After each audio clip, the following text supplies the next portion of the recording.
Bonsoir David. Vous êtes gérant de portefeuille chez Premia Capital à Tel Aviv. Alors question simpliste, naïve on va dire pour commencer, est-ce qu'Israël c'était mieux vraiment il y a 50 ans d'un point de vue socio-économique? Alors, comme je vous le disais, moi j'aurais développé la question en deux points, au point de vue social et point de vue économique. C'est vrai qu'au tout début, le côté social avec les kibbutz, ça pouvait sembler un peu plus sympathique, avec beaucoup d'aide, le welfare state. Et ça s'est un peu dégradé aujourd'hui. L'écart s'est creusé entre les plus riches et les plus pauvres en Israël. Mais ce qui est sûr, c'est que sur le point de vue économique, Israël a fait un véritable bond en avant ces dernières années.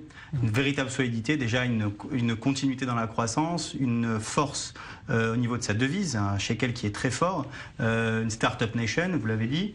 Vraiment, aujourd'hui, c'est une vraie puissance. Et puis ce passage du socialisme, on en a souvent parlé, au libéralisme. Et puis il faut noter aussi que la guerre n'a jamais vraiment empêché Israël de consolider son économie. Au contraire, peut-être. Au contraire, exactement. Ça a été, si vous voulez, un moteur parce que le pays avait besoin de se défendre. Donc on était à la pointe technologiquement.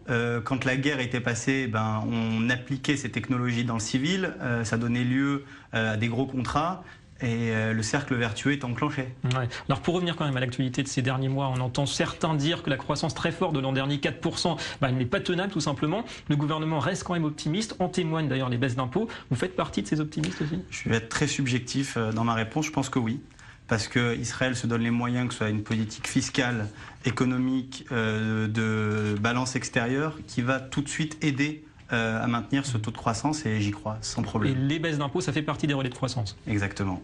Alors un mot aussi sur le shekel, le fait qu'il continue de se renforcer comme on le sait face au dollar, notamment 3 shekels 59 pour $1 en ce moment, alors qu'Israël est un pays quand même qui importe beaucoup. C'est plutôt bon signe pour la confiance dans l'économie israélienne de la part des investisseurs. Alors il y a toujours un bon côté et un mauvais côté. Le bon côté, c'est qu'on a une devise qui est forte, donc on peut s'en enorgueillir.